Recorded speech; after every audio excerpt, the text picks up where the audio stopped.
Alors désolé, j'ai eu un problème technique et raison pour laquelle ça a mis un peu de temps pour que je revienne. Un instant s'il vous plaît. Désolé pour cet incident technique là, désolé vraiment. Essayez de vous reconnecter, partagez le direct.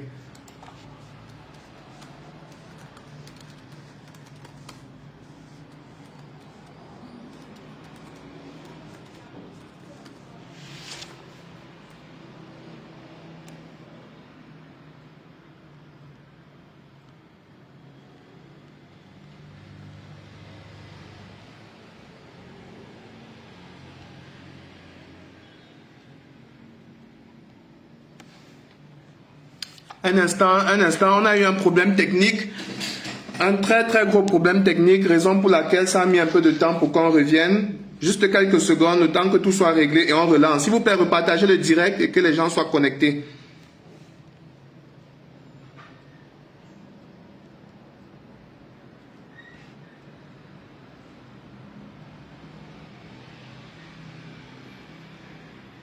S'il vous plaît, ceux qui sont déjà connectés, repartagez le direct pour que, voilà, pour qu'on soit à nouveau tous ensemble. Le temps qu'on fasse les derniers réglages, on a eu un problème technique. C'est la raison pour laquelle le direct a disparu. On a mis beaucoup de temps pour revenir.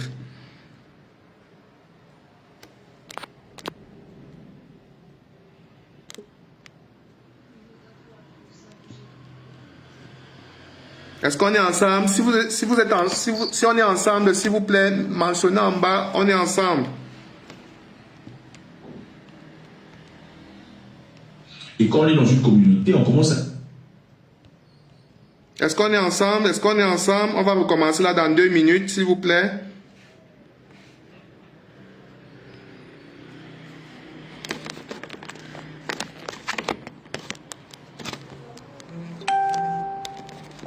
Merci de repartager le lien.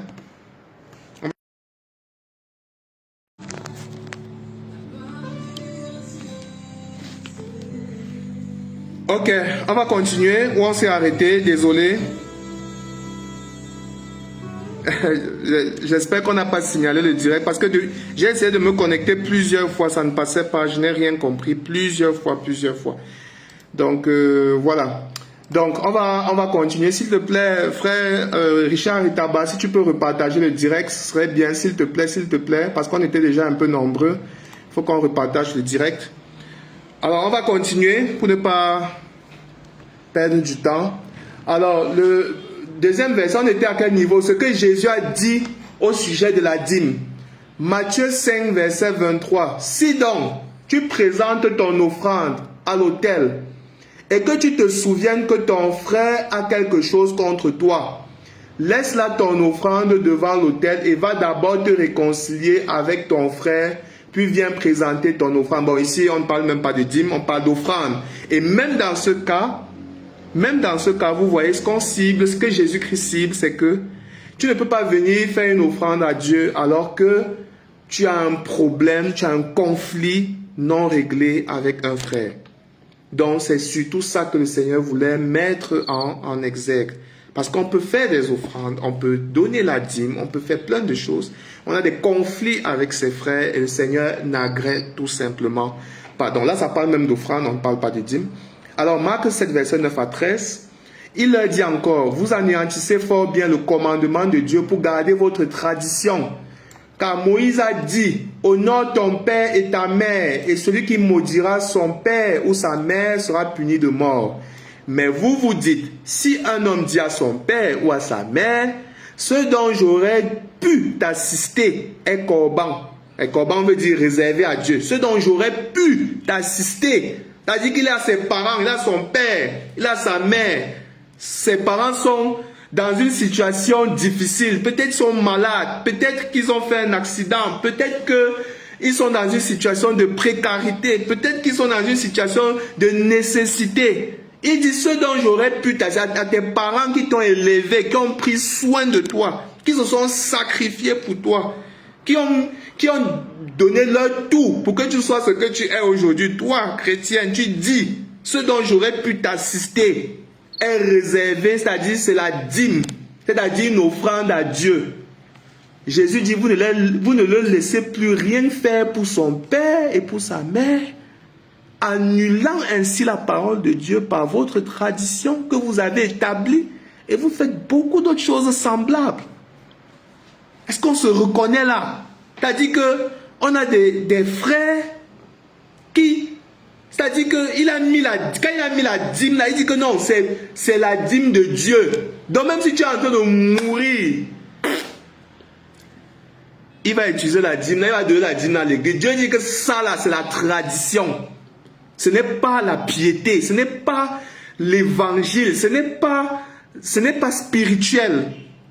Parce que ce que le Seigneur aura attendu, c'est que ce que tu as réservé là pour Dieu, tu prends ça, tu pars soutenir celui qui est dans le besoin, qui est dans la difficulté. En l'occurrence, dans ce cas, c'est tes parents. Et ça, c'est agir avec amour. Et ça, c'est agir avec la bienveillance. Et ça, c'est comprendre le cœur de la loi. Et ces pharisiens n'avaient pas compris ça. Ils avaient transformé, ils avaient pris, c'est de la tradition, c'est pas la parole. Ils n'avaient pas compris la parole de Dieu au point de laisser leurs parents en détresse parce que la dîme a été réservée à Dieu. Donc ça, c'est très... Vous voyez, quand Jésus parle, il ne sait pas qu'il enseigne sur la dîme, non, mais il est en train de reprocher les pharisiens par rapport à un mauvais comportement, par rapport à un mauvais caractère. Et on peut bien voir là qu'ils sont tellement religieux qu'ils appliquent la dîme dans la lettre, mais il n'y a pas l'amour dans le cœur. Ça, c'est Marc 7, versets 9 à 13. Vous voyez que les contextes même dans lesquels le Seigneur parle de la dîme, c'est même surtout pour reprendre, pour avertir, pour reprocher. C'est pas vous dire que la dîme est mauvaise, parce qu'on était dans la loi, c'était une prescription de Dieu. Non, elle n'était pas mauvaise, mais vous voyez le contexte dans lequel le Seigneur évoque le sujet. Alors, Luc 18, verset 10 à 14, on voit ici deux hommes qui montent au temple pour prier. L'un est pharisien et l'autre est publicain. Le pharisien debout prie ainsi en lui-même: oh Dieu, je te rends grâce de ce que je ne suis pas comme le reste des hommes, qui sont des ravisseurs, qui sont des injustes, qui sont des adultères, ou même comme ce publicain. Je jeûne 2 fois par semaine. Est-ce que le jeûne est mauvais? Non, c'est bien de jeûner. Je donne la dîme de tous mes revenus. Est-ce que c'est mauvais? Bon, c'est pas mauvais. Je donne la dîme de tous mes revenus. Le publicain se tenant à distance n'osait même pas lever les yeux, mais il se frappa la poitrine en disant: oh Dieu, sois apaisant envers moi, qui suis pécheur. Je vous le dis, celui qui descendit sa maison, justifié plutôt que l'autre. Car quiconque se lève sera abaissé, et celui qui s'abaisse sera élevé. Vous voyez, le gars est religieux, il cite ses performances. Je fais les nuits de prière, je donne la dîme de tous mes revenus, je jeûne 3 fois par semaine, j'évangélise 10 fois par jour. Mais Dieu dit que tu n'es pas justifié. Tu n'es pas justifié. Tu n'es pas justifié par ta performance. Donc, le Seigneur n'a pas enseigné sur la dîme. Ces versets-ci sont là pour démontrer que le Seigneur n'a pas enseigné sur la dîme. Le Seigneur, chaque fois qu'il a abordé le sujet, chaque fois qu'il a évoqué la question de la dîme, l'intention n'était pas dirigée sur la dîme, non, c'était surtout de réprimander, de corriger quelque chose qui n'était pas bien fait auprès des personnes qui étaient religieuses, auprès des pharisiens, auprès des scribes. Il n'y a pas eu d'enseignement systématique sur la dîme. Et même quand c'est évoqué, vraiment, ce n'est pas le point central, ce n'est pas la dîme.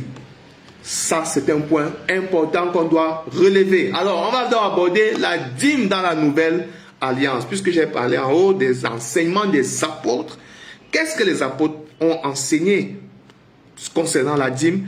Rappelons-nous que le Seigneur a dit que quand il sera parti, il leur enverra le Paraclète, il leur enverra le Saint-Esprit qui leur enseignera toutes choses. Il leur enseignera toutes choses. Alors, qu'est-ce qu'ils ont dit concernant la dîme? La mauvaise nouvelle, enfin, je ne sais pas si c'est une mauvaise nouvelle ou bien c'est une bonne nouvelle, mais en ce qui concerne l'Église, la Bible n'enseigne rien sur la dîme. Il n'y a pas d'enseignement sur la dîme concernant l'Église. Il n'y en a pas. Il n'y en a pas. J'ai fouillé dans tous les sens. Il n'y a pas d'enseignement sur la dîme. Dès le début de l'Église, certaines personnes. Alors ça, je vais donner un point très important. Dès le début de l'Église, il y avait certaines personnes qui voulaient forcer les païens à se convertir, qui se convertissaient à Christ. Donc, les Juifs, il y avait certains Juifs qui voulaient forcer des païens à judaïser, à observer la loi. Et ça a créé une controverse au point où on a créé le premier synode de l'Église. On va lire ça dans Actes chapitre 15, versets 1 à 2. S'il vous plaît, est-ce qu'on est ensemble? Est-ce qu'on est ensemble? Connectez-vous. Est-ce qu'on est ensemble? J'espère qu'on est ensemble concernant cet enseignement. Acte 15, versets 1 à 2. Quelques hommes venus de la Judée enseignaient les frères en disant, si vous n'êtes pas circoncis selon le rite de Moïse, vous ne pouvez être sauvés. Mauvais enseignement. Paul et Barnabas eurent avec eux un débat et une vive discussion, et les frères décidèrent que Paul et Barnabas et quelques-uns de leurs monteraient à Jérusalem vers les apôtres et les anciens pour traiter cette question. Arrivés à Jérusalem, ils furent reçus par l'Église, les apôtres et les anciens, et ils racontaient tout ce que Dieu avait fait avec eux. Alors quelques-uns du parti des pharisiens qui avaient cru, les pharisiens qui croyaient, se levèrent en disant qu'il fallait circoncire les païens. Il fallait circoncire les païens, il fallait appliquer la circoncision qui était une loi dans l'Ancienne Alliance et exiger l'observation de la loi de Moïse, y compris la dîme. La loi de Moïse, la dîme était au cœur de la loi de Moïse. Puisqu'il y avait un sanctuaire, puisqu'il y avait des lévites, puisqu'il y avait un gouvernement, puisqu'il y avait une façon de fonctionner, il y avait une sacrificature, il y avait des prêtres. Donc, ils exigeaient que les chrétiens puissent appliquer, exiger non seulement la circoncision, mais l'observation de la loi de Moïse. Sachant que la dîme fait partie de la loi de Moïse. Lorsqu'ils eurent cessé de parler, alors Jacques prit la parole et il dit, « Hommes frères, écoutez-moi, c'est pourquoi je suis d'avis qu'on ne crée pas des difficultés à ceux des païens qui se convertissent à Dieu. On ne leur crée pas de difficultés, mais qu'on leur écrive à s'abstenir des souillures des idoles. » Il fallait qu'ils s'abstiennent des souillures des idoles, parce qu'il faut comprendre une chose, dans la loi de Moïse, il y a les lois qui sont cérémonielles, il y a les lois qui sont morales, il y a des lois qui sont liées à la sacrificature, et donc ce qu'on peut appliquer dans la nouvelle alliance, c'est les lois morales. Par exemple, lorsque le Seigneur dit, vous n'allez pas adorer d'autres dieux autres que moi, c'est une loi qui relève, c'est une loi morale. C'est une loi, je ne sais pas si je dois dire c'est une loi morale. Est-ce que c'est une loi morale? Je ne sais pas, loi spirituelle. Mais en fait, il y a certaines choses dans l'ancienne alliance qui peuvent être appliquées à la lettre dans la nouvelle alliance. Quand le Seigneur dit par exemple que tu ne mentiras point, c'est une loi morale. C'est une loi morale. Quand le Seigneur dit par exemple qu'un homme n'ira pas avec un autre homme, c'est une loi morale. Et donc, l'application dans la nouvelle alliance ne souffre de rien. Absolument pas. Mais il y a aussi des lois qui sont des lois cérémonielles qu'on ne peut pas appliquer dans la nouvelle alliance et qui ont une interprétation nouvelle à la lumière du sacrifice de Christ. Par exemple, lorsque quelqu'un avait péché, il venait avec un agneau dans le temple, et il venait sacrifier cet agneau, le sang était versé. Alors, c'était un acte prophétique qui annonçait le sacrifice ultime que le Seigneur allait faire une fois pour toutes. Donc, en Christ, on n'a plus besoin de venir avec des sacrifices dans un temple pour venir faire l'expiation. Non, dans la nouvelle alliance, Christ est mort une fois pour toutes pour tous les péchés, et donc il est notre sacrificateur, et donc il est le sacrifice, et donc je n'ai plus besoin d'apporter les sacrifices. Cette loi cérémonielle prend un sens nouveau dans la nouvelle alliance. Et il en est de même de la dîme qui prend un sens nouveau dans la nouvelle alliance. On ne peut pas l'appliquer textuellement dans la nouvelle alliance. Et donc, vous voyez ici, les apôtres disent qu'on leur écrive de s'abstenir des souillures des idoles, de s'abstenir de l'impudicité, des animaux étouffés et du sang. Et du sang. Voilà les seules prescriptions qui ont été données pour tous ceux-là qui se convertissent à Christ. Il n'y a pas l'obligation. La dîme n'est plus une obligation telle que ça se faisait dans la loi. Parce que à ce moment-là, c'était un gouvernement terrestre, c'est une nation terrestre, une nation localisée dans une région bien précise, avec un temple, avec une sacrificature, avec un fonctionnement, et avec des lévites qui étaient consacrés. Mais dans notre contexte, dans le contexte de l'Église, il n'y a plus de lévites, il n'y a plus de temple, il n'y a plus de sacrifice, il n'y a plus tout ce système-là. Tout ça a été accompli dans l'œuvre suffisante de Jésus-Christ. Dans l'ancienne alliance, on donnait la dîme aux Lévites. Les Lévites étaient les prêtres et les prêtres étaient liés au système sacrificiel de l'ancienne alliance. Alors, 1 Pierre 2, verset 9, on va lire, vous au contraire, vous êtes une race élue, vous êtes un sacerdoce royal, une nation sainte, un peuple acquis, afin que vous annonciez les vertus de celui qui vous a appelé des ténèbres à son admirable lumière. Donc, dans la nouvelle alliance, dans le régime de l'Église, tous les chrétiens sont une race élue, tous les chrétiens sont sacrificateurs, tous les chrétiens sont prêtres, tous les chrétiens sont lévites, tous les chrétiens sont une nation mise à part. C'est ça le régime de l'Église. Et donc, s'il fallait donc appliquer la dîme telle que c'était mentionné dans l'ancienne alliance, en réalité, tous les chrétiens donc auraient droit à la dîme. Le système de religieux qui voudrait qu'on a d'un côté les pasteurs et que les pasteurs représentent les prêtres de l'Ancien Testament, c'est une fausse interprétation. C'est une fausse interprétation. Certes, Dieu a prévu dans le fonctionnement de l'Église qu'on ait des responsables, qu'on ait des anciens, qu'on ait des bergers, qu'on ait des anciens. Mais la responsabilité ne veut pas dire que ces personnes ont la position des prêtres. Non, ils ne sont pas prêtres. Ça ne veut pas dire qu'ils sont sacrificateurs. Non, tous les chrétiens sont sacrificateurs. Donc ça fait toute la différence.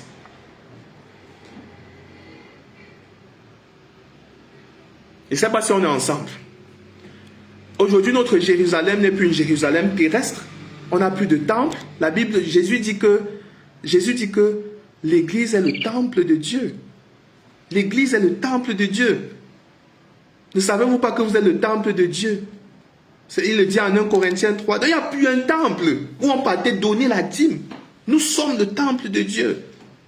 Ça, c'est dans la nouvelle alliance. Alors, si on est d'accord donc que les choses sont ainsi, alors la question qu'on pourrait se poser, on va bientôt chuter, c'est que, est-ce que ça veut donc dire que on ne doit plus donner? Est-ce que ça veut donc dire que, comment est-ce qu'il faut entrevoir le don dans la nouvelle alliance? Alors dans la nouvelle alliance, on parle surtout du donner. On parle surtout de l'offrande. On parle surtout de la liberté dans le don. Parce que certains chrétiens croient que comme il n'y a plus la dîme, ça les exempte de leur responsabilité de donner. Non, nous ne sommes pas exempts de la responsabilité de donner.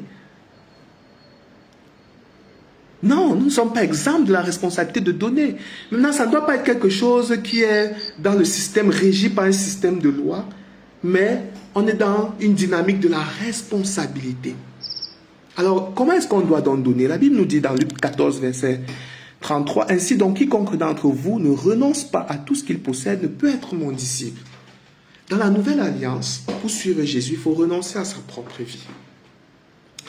Dans la nouvelle alliance, la Bible nous dit, dans Romains 12, verset 1, « Je vous exhorte donc, frères, par les compassions de Dieu, à offrir vos corps comme un sacrifice vivant. » Il ne s'agit pas de donner la dîme, il ne s'agit pas de donner une offrande, il s'agit de se donner à Dieu comme un sacrifice. Ça veut dire que tu as renoncé à ta vie, tu as renoncé à tes possessions, tu as renoncé à tes avoirs, tu as renoncé à ce qui est précieux pour toi, à ta propre vie pour te donner. C'est derrière ça le sens de donner sa vie à Christ. C'est derrière ça le sens de se donner à Jésus. Comme un sacrifice vivant, saint, agréable à Dieu, ce qui sera de votre part un culte raisonnable. En fait, c'est ça le culte selon Dieu. C'est ça le culte, c'est de se donner à Dieu. Alors, quand on parle de se donner à Dieu, quand on dit qu'on se donne à Dieu, on a renoncé à sa propre vie. Est-ce qu'on parle encore est-ce que la question des offrandes ou la dîme se pose encore? La question de la dîme des offrandes ne se pose même plus, puisque on convient on convient que nous sommes dédiés à Dieu. Nous sommes consacrés à Dieu. Ça veut dire que Dieu a autorité dans notre vie. Ça veut dire que Dieu peut décider que, ah tiens, mon frère, comme tu as ça là, va donner ça à tel frère. Bon, comme tu as touché tel revenu là, va donner ça à tel endroit. Comme tu as vu tel frère qui était malade, là, prends ici, tu vas donner à... En fait, c'est ça. La question ne se pose plus tellement que combien de pourcentage je dois donner, combien je dois faire ceci. Non, tu es à Dieu. La Bible dit que tu dois être un sacrifice vivant, saint et agréable à Dieu. Tu dois offrir ton corps comme un sacrifice, en d'autres termes, ta vie comme un sacrifice. Et donc, quand tu es dans cette perspective-là, en réalité, toute ta vie est dans le donner. Que ce soit ton temps, que ce soit ton argent. En fait, c'est pas une question d'argent. C'est beaucoup plus que de l'argent. Il y a des gens qui donnent de l'argent, mais ils ne se sont pas donnés à Dieu. Est-ce qu'on est d'accord avec ça? Il y a des gens qui donnent de l'argent, qui donnent des offrandes. Ils sont nombreux dans les églises, qui appliquent la dîme, qui donnent les semences, qui donnent les prémices, qui donnent les sacrifices. Il y a un tas de mots complexes là qu'on a développés dans de nombreuses églises qui donnent la semence spéciale. Ils donnent, mais ils ne se sont pas donnés. Le Seigneur nous interpelle à nous donner à lui. Et lorsque nous sommes donnés à Christ, lorsque nous nous donnons à Christ, parce que c'est un exercice, on n'aura jamais fini de se donner au Seigneur. On va toujours se donner au Seigneur. On va toujours se donner au Seigneur davantage. Une fois que nous sommes dans cette dynamique, alors la question du don devient quelque chose de naturel. C'est pour ça que moi j'ai un problème. On ne devrait pas mettre la pression à un chrétien normal pour donner. Ça n'a pas de sens. Quelqu'un qui a le Saint-Esprit, quelqu'un qui sait le Seigneur, quelqu'un qui a vu ce que le Seigneur a fait pour lui, naturellement est amené à donner, parce que le Saint-Esprit est dans sa vie. C'est ce qu'on pouvait voir dans Actes au chapitre 2. La Bible nous dit que l'église était ensemble, il n'y avait pas d'indigents dans l'église, il y avait une solidarité, et chaque personne disait que ses biens lui appartenaient en propre, parce qu'ils étaient dans la dynamique. Non, mon frère ne peut pas être dans un besoin, ma soeur ne peut pas être dans un problème de maladie, elle n'a pas d'argent, et moi je lui ferme totalement son cœur. Ça n'a pas de sens. Parce que l'essence même du christianisme, c'est le donner sa vie, le donner son aide, le donner son temps, le donner sa disponibilité. C'est l'essence même du christianisme. Normalement, le don qu'on leur fait, qu'il soit financier, qu'il soit en argent, qu'il soit en talent, c'est parce qu'on s'est donné d'abord, on a d'abord donné sa propre vie. Si on a compris ça, alors on peut rentrer un peu plus dans les détails. 1 Corinthiens 16, verset 1 à 2. Donner selon sa prospérité.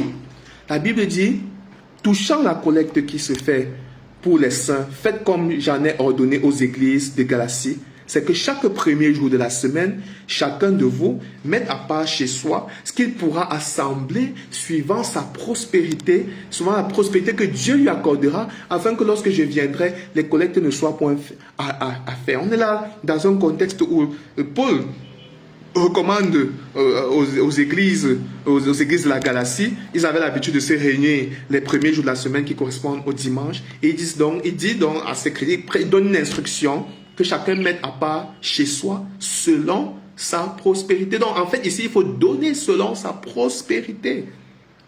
Donner selon sa... Il ne s'agit pas de donner ce qu'on n'a pas.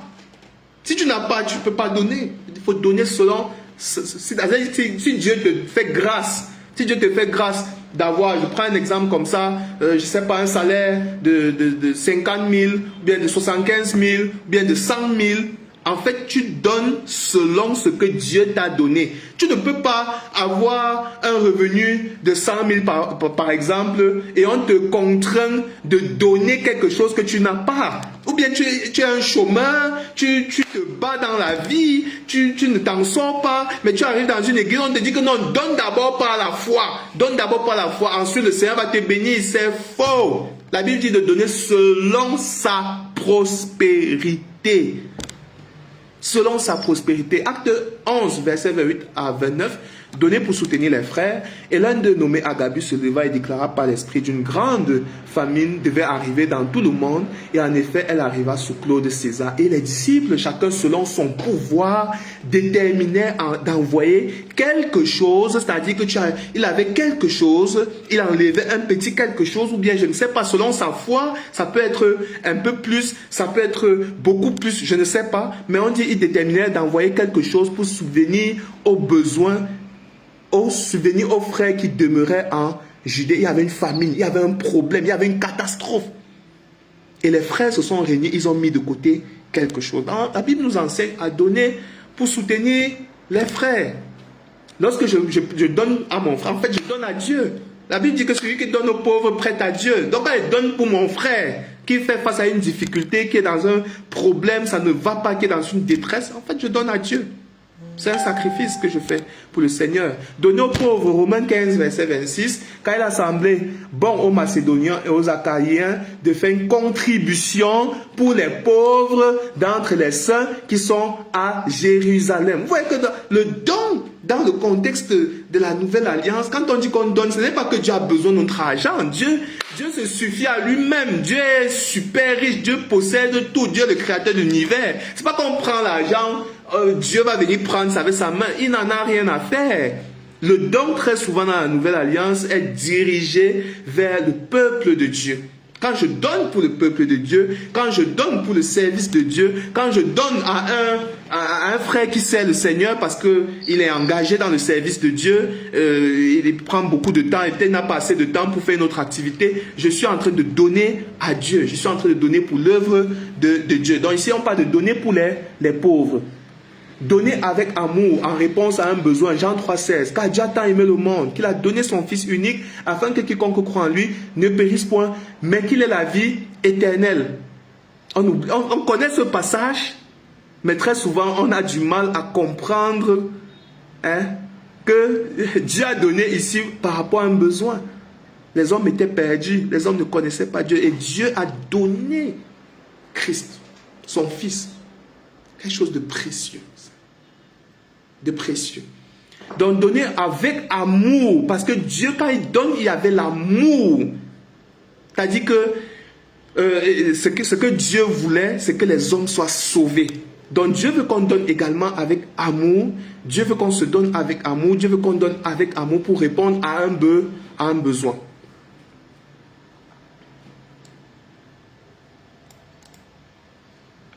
Donc, il ne s'agit pas de répondre à tous les appels incessants d'appels de fonds et on ne voit pas le besoin. Il faut qu'il y ait un besoin, il faut qu'il y ait une situation qui impose, qui ait effectivement un don pour que ça ait du sens. Voyez un peu. Il faut donner en réponse à un besoin et avec amour. Il faut donner joyeusement. 2 Corinthiens 9, verset 7.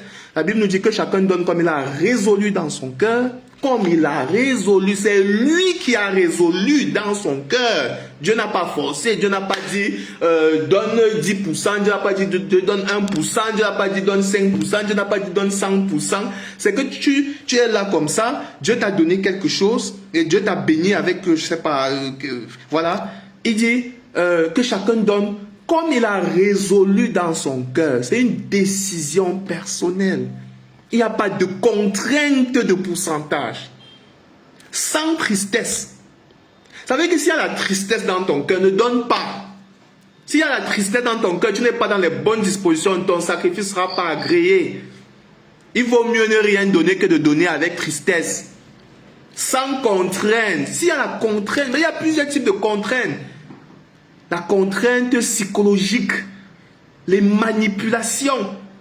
On va utiliser les versets bibliques. Les versets bibliques. Comme Malachie 3, verset 10. Si je ne me trompe pas. On va parler du dévoreur. Que si tu ne donnes pas, le dévoreur va venir, il va dévorer. Ça c'est la contrainte. Sans tristesse ni contrainte. Car Dieu aime celui qui donne avec la joie. Dieu aime celui qui donne avec la joie, avec amour, sans contrainte. Voilà comment il faut donner dans la nouvelle alliance. Donner selon ses moyens. On a déjà parlé de ça, 2 Corinthiens 8, verset 12. La bonne volonté, quand elle existe, elle est agréable en raison de ce qu'elle peut avoir à sa disposition et non de ce qu'elle n'a pas. Tu vois, on ne donne pas ce qu'on n'a pas. On donne ce qu'on a. Donc, si vous avez dit, je ne sais pas, 100 000 francs et que vous devez... voilà.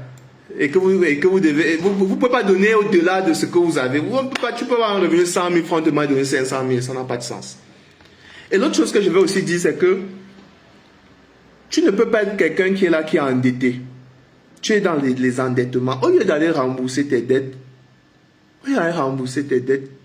tu prends l'argent, tu dis que c'est la dîme pour aller donner à l'église. Dieu n'agrée pas. Il faut rembourser les dettes. Je ne dis pas qu'il faut finir totalement de rembourser les dettes. Mais il faut avoir l'engagement de rembourser ses dettes, même si c'est petit. Tu peux même donner pendant que tu es endetté, il n'y a pas de problème. Mais tu dois être dans le processus de rembourser. Parce que parfois, la dette peut être tellement importante que si tu dis que tu vas seulement rembourser toute la dette pour donner, à un moment, ça devient bizarre. Ça devient bizarre. Donc, c'est très important. J'ai cité les éléments qui montrent comment est-ce qu'on doit donner, quelle est la perspective de la dîme dans la nouvelle alliance. Il faut être dans la dimension de la libéralité. Certaines personnes disent que non, c'est un minimum. Il n'y a pas de minimum. Dieu n'a pas imposé un minimum. Dieu n'a pas donné un maximum.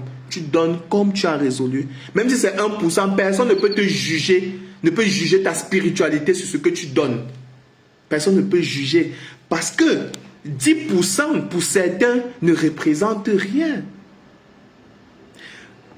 1% pour certains représente tout. Ça représente leur nécessité. Ça dépend. Ce n'est pas sur une question de pourcentage qu'on va dire que non, c'est un minimum, il faut donner 10. Non. Et ce classement de dons, que non, ça c'est la dîme, ça c'est l'offrande, ça c'est les prémices, ça c'est les sacrifices, ça n'existe pas. Ça n'existe pas. Il ne faut pas qu'on continue d'embrouiller les chrétiens avec des faux concepts qui ne servent à rien. Dans la maison de Dieu, ce qui est important, c'est de se donner à Dieu, comme on l'a déjà dit. Et c'est de soutenir les frères. C'est de soutenir l'église. C'est ça qui compte. Mais aujourd'hui, beaucoup de bergers ou bien beaucoup de faux prophètes. Je ne dis pas que tous ceux qui pratiquent la dîme, attention, il ne faut pas qu'on me donne les mauvaises intentions. Je ne dis pas que tous ceux qui pratiquent la dîme sont de faux bergers ou bien de faux prophètes et tout. Non, pas du tout. Quelqu'un peut être très bien intentionné et donner la dîme, mais il faut comprendre. En fait, ce que je veux dire, c'est que quelqu'un peut chercher à aimer le Seigneur, être vraiment sincère et il pratique la dîme.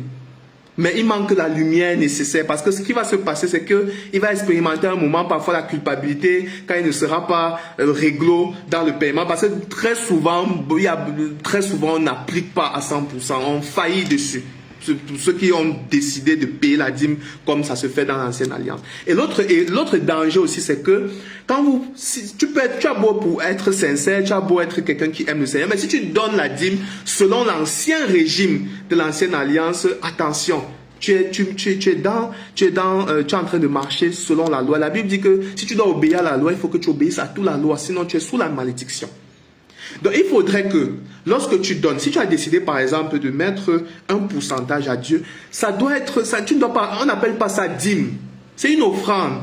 Il n'y a pas un mal à décider que sur mon revenu, je vais mettre 15% de côté pour l'œuvre de Dieu, je vais mettre 20%, je vais mettre 25%, je vais mettre 50%, je vais mettre 70%. Il n'y a aucun mal à ça. Mais pourvu que ça ne soit pas rattaché au système de la dîme de l'ancienne alliance. Pourvu que ce soit quelque chose que tu as décidé personnellement dans le cadre de ta relation avec Dieu. Tu peux m'appeler, ça peut même s'appeler dîme, mais il ne faut pas que dans ton esprit, ce soit lié à la dîme de l'ancienne alliance. Je ne sais pas si on est ensemble. Donc, il ne faut pas qu'on m'accuse du fait d'avoir tiré sur des pasteurs et tout. Il y a des pasteurs qui sont très bien intentionnés, qui aiment le Seigneur, qui servent le Seigneur de tout leur cœur, qui appliquent la dîme. Qui appliquent la dîme selon l'ancienne alliance. Mais là, ils sont dans l'erreur, à mon sens.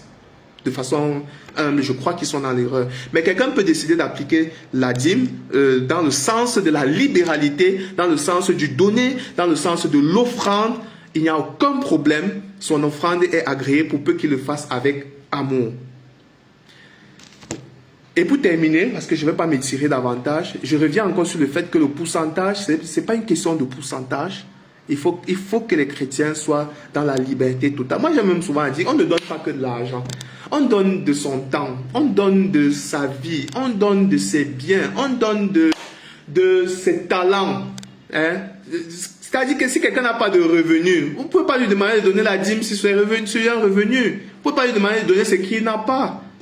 Et ça c'est un problème. Dans les églises, on demande aux étudiants, on demande à des chômeurs de payer de la dîme sur des revenus qu'ils n'ont pas. Ils n'arrivent même déjà pas à vivre décemment. Ils n'arrivent pas à payer le loyer. Les gens payent les dîmes alors qu'ils doivent au bailleur. Quelqu'un paye la dîme alors qu'il n'arrive pas à prendre soin de ses enfants. La Bible dit que si quelqu'un n'a pas soin de sa famille, il est pire qu'un infidèle. Tu ne peux pas payer la dîme à l'église. Pendant ce temps, ton enfant est malade, tu ne t'en sors pas. Non, il faut arrêter. Il faut arrêter. Le don n'est pas qu'un don financier. Je peux servir le Seigneur. Je suis entier dans la vie des gens. Je suis entier dans le service. Et je n'ai pas forcément donné de l'argent. Je peux avoir un revenu, mais ce revenu, c'est vraiment...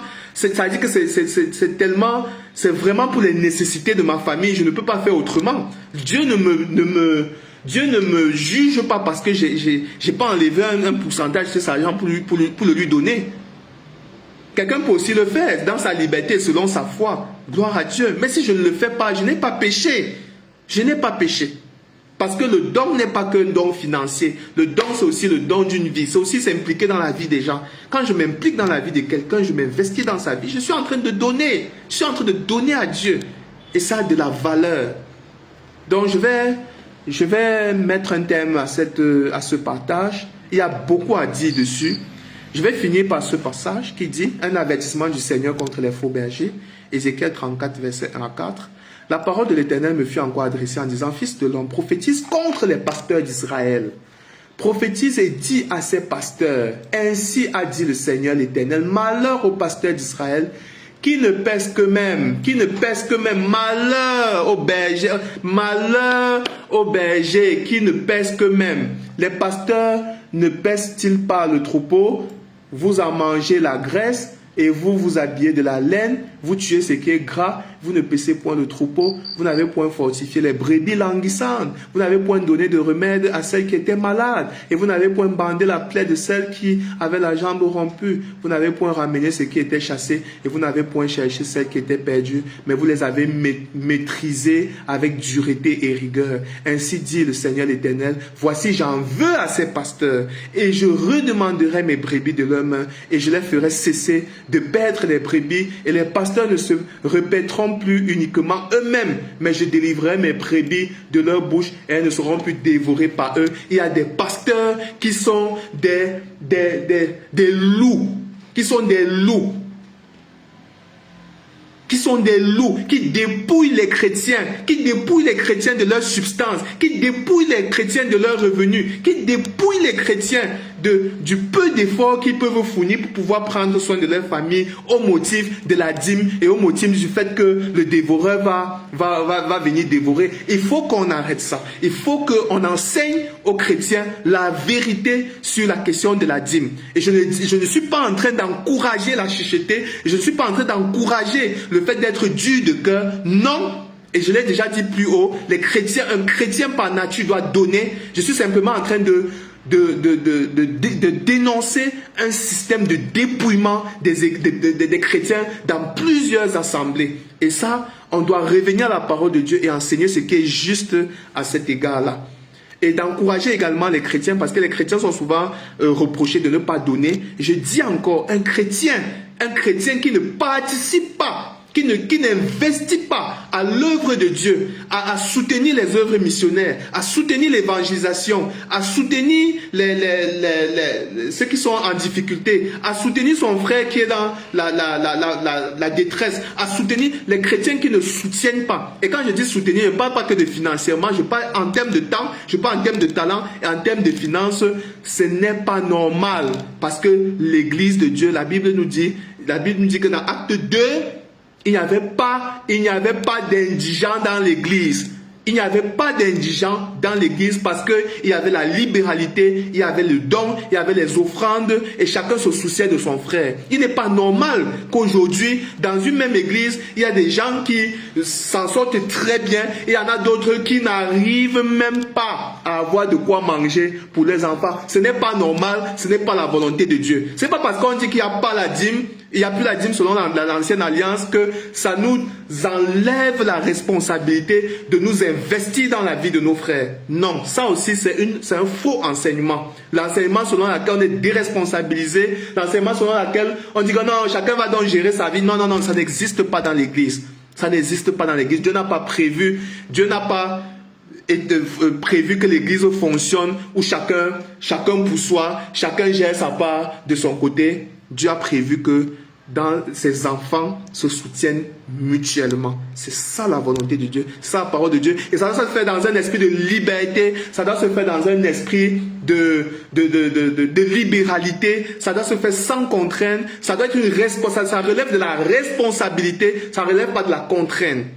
Ça relève pas de la contrainte. Donc, on va mettre un thème, et là, si vous avez des questions, n'hésitez pas, je suis encore disponible pour quelques minutes. N'hésitez pas si vous avez des questions. Seigneur, nous te rendons grâce. Nous te disons merci pour ce partage. Nous te disons merci pour cet enseignement. Et nous prions que tu nous donnes d'être délivrés de la religion, que tu nous donnes d'être délivrés de la contrainte et que tu nous donnes d'expérimenter la vie en Jésus, d'expérimenter la liberté. La Bible dit que vous connaîtrez la vérité et la vérité vous affranchira. Je te supplie, Seigneur, pour que tu donnes à tes enfants, l'Église au Cameroun, d'expérimenter la liberté dans le don, d'expérimenter la liberté dans le service de Christ, dans le service de Dieu, d'expérimenter la liberté en ce qui concerne même les dons financiers. Seigneur, je prie pour ceux-là qui sont dans la culpabilité parce qu'ils ont pris des engagements et ils n'arrivent plus à soutenir.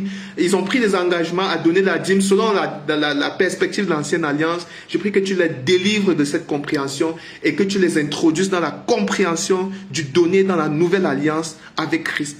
Au nom de Jésus-Christ. Amen. Est-ce qu'il y a des questions? Est-ce qu'il y a des questions? Est-ce qu'il y a des questions?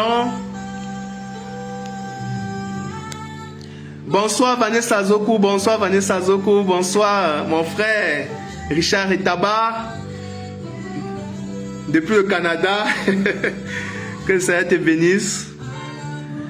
Que le Seigneur bénisse Madame Vanessa Nzoko. Madame Vanessa Nzoko qui nous a bénis avec ce très beau cantique. Est-ce qu'il y a des questions?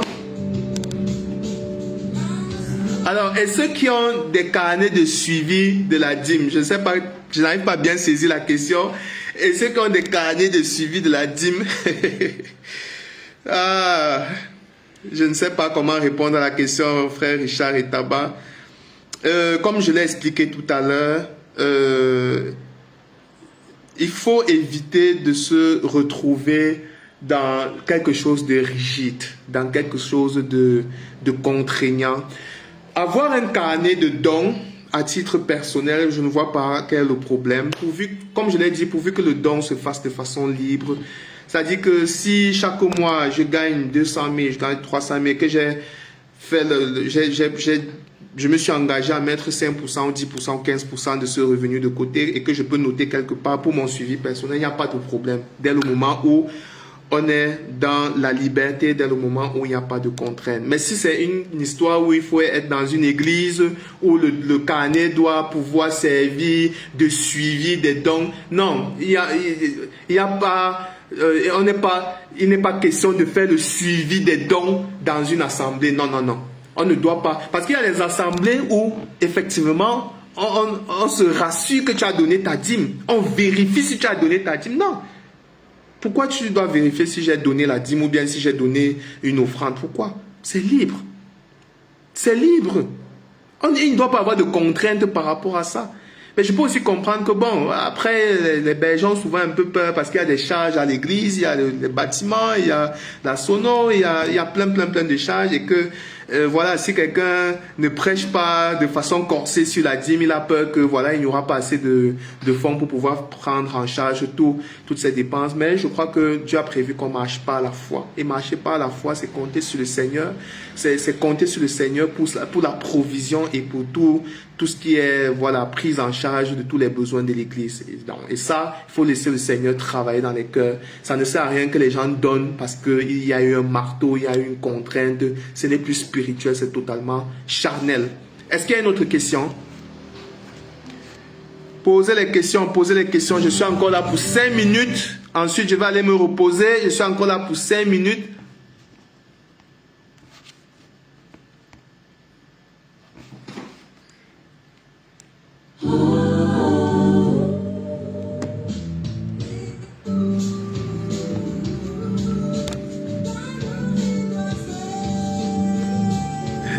Certaines personnes n'aiment pas ce genre de message de vie de mangeoire. Hein. Tu veux leur couper l'herbe sous le pied. Ah, d'accord.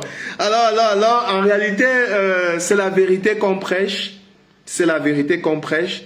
Et donc, s'il y a des gens qui sont là, qui se sont introduits pour arnaquer les chrétiens, c'est leur problème. Nous, on prêche. J'ai démontré, j'ai fait une démonstration sur la base des Écritures. Et donc, c'est ça qui doit être prêché. C'est ça qui doit être annoncé aux chrétiens. Et c'est pas autre chose que ça. Donc, si quelqu'un a bâti son ministère en dépouillant les chrétiens, en mettant la pression psychologique et tout, la Bible, il sera confronté au jugement de Dieu. Selon Ézéchiel 34, verset 1 à 4, où le Seigneur est clair, il dit que j'en veux à ces pasteurs-là. J'en veux à ces pasteurs-là. Donc, ils auront affaire à Dieu directement, parce qu'ils auront dépouillé les enfants de Dieu. Donc nous, ce qu'on fait, c'est de partager la parole. Et nous croyons que ce que nous avons partagé concernant la dîme est selon la vérité. C'est selon la vérité. Il n'y a pas d'enseignement sur la dîme selon l'alliance mosaïque dans le Nouveau Testament. Dans le Nouveau Testament, on prêche la libéralité, on prêche l'offrande libre, sans contrainte, sans tristesse. Et c'est ce qui devrait être enseigné aux chrétiens. Est-ce qu'il y a d'autres questions? Dans 3 minutes, je m'en vais, je suis fatigué, je sors d'une journée très chargée, très difficile. Ça n'a pas été facile même pour moi d'aborder cet enseignement, mais le Seigneur m'a soutenu. Donc, s'il y a des questions, n'hésitez pas, je suis encore là pour 3 minutes. Pour 3 minutes, est-ce qu'il y a des questions? Frère Richard Etaba, est-ce que tu as une autre question? À jamais tu seras là sur le trône.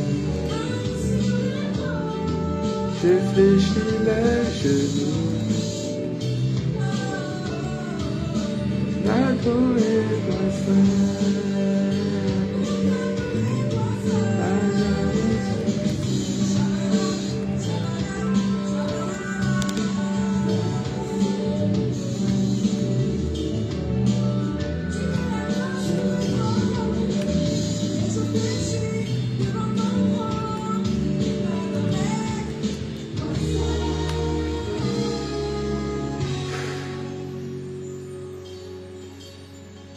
Assemblée des saints, assoiffé, je me tiens. Qu'en est-il de la dîme du pigeon? Une certaine assemblée la prélevait à Omnisport. Je ne sais pas si c'est toujours le cas. La dîme du pigeon, c'est encore quoi? C'est la première fois que j'entends ce concept. Je ne sais pas ce que c'est la dîme du pigeon, frère. Peut-être tu peux un peu mieux nous expliquer de quoi il s'agit pour que je puisse bien cerner et puisse répondre à ta question. Et dans l'œuvre de tes mains, ton onction descend sur moi. Je suis que ton onction descend sur moi.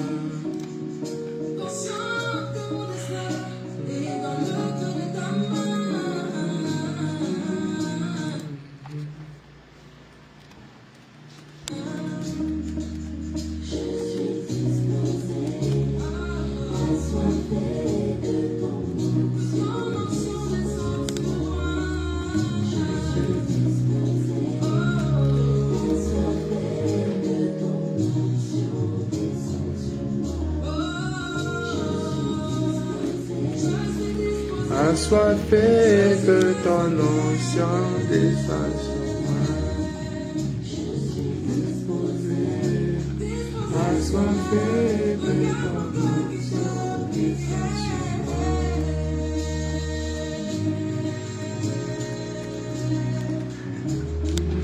Alors, on va bientôt s'acheminer vers la fin.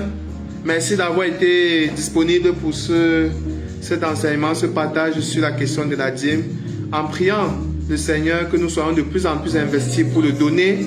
L'œuvre de Dieu a beaucoup de besoins. Beaucoup de frères ont des difficultés, font face à des problèmes tellement difficiles. Et nous devons garder à l'esprit que le Seigneur s'attend à ce que nous soyons solidaires, que nous soyons généreux les uns les autres. Et le Seigneur voudrait qu'on agisse dans la liberté. Et le Seigneur voudrait qu'on agisse sans contrainte. On doit se dépouiller de cet enseignement pernicieux concernant la dîme selon l'ancienne alliance. Les gens qui donnent parce qu'on leur a promis que s'ils donnent, le Seigneur va davantage... S'ils donnent, le Seigneur va davantage bénir leur business. C'est tellement transactionnel. Et Dieu ne veut pas qu'on donne de cette façon-là. Tu peux donner... Ça ne veut pas nécessairement dire que ton business va propulser. Non, quand la Bible parle des promesses, c'est surtout des promesses spirituelles qui sont en lien avec l'éternité. Certes, Dieu peut te donner, peut agrandir ton business parce que tu as donné, mais ce n'est pas avec cette intention-là que tu viens donner au Seigneur. Quand tu viens donner de façon désintéressée. Tu viens donner parce que tu veux faire honneur à Dieu, un peu comme Abraham a donné. La première fois, c'est un modèle. Il a donné par reconnaissance. C'est dans cet esprit qu'il faut donner. On ne donne pas parce qu'on attend de Dieu qui va bénir notre business. C'est une mauvaise motivation, c'est une mauvaise attitude et Dieu ne bénit pas de cette façon-là. Quand vous donnez, il faut avoir en perspective que c'est pour la reconnaissance et toutes les promesses que Dieu nous fait, c'est en lien avec l'éternité. Ça veut dire que je peux tellement donner, mais Dieu ne fait pas propulser mon affaire. Oui, bien sûr, Dieu n'a pas fait une promesse, une garantie par rapport à ça. Dieu n'a pas fait une promesse, Dieu n'a pas garanti que parce que tu vas donner là, tu vas jamais tomber malade. Non, Dieu n'a jamais dit ça quelque part. Dieu n'a jamais dit ça. Mais quand tu donnes, tu es dans la bénédiction de Dieu. Et Dieu va te rendre ça au centuple. Mais quand il dit ça, il faut avoir en vue le ciel. Il faut avoir en vue que le Seigneur reviendra. Et quand je serai dans l'éternité avec lui, je serai dans la gloire. Le Seigneur se souviendra de tous les sacrifices que j'ai faits pendant que j'étais sur terre. Si je regarde à cette promesse pendant que je donne, alors je suis dans la foi. Et si je donne de façon désintéressée, je donne pour honorer le Seigneur, je suis dans la foi authentique que le Seigneur attend de moi. Donc, sur ce, on va se séparer. Que le Seigneur vous bénisse. Que le Seigneur nous bénisse. Que le Seigneur nous donne de rester dans la vérité de l'évangile, sur le chemin étroit. Que le Seigneur nous donne de rester dans l'orthodoxie de sa parole, que le Seigneur nous donne de rester d'être fidèle dans l'application des Écritures. Que Dieu vous bénisse. Shalom.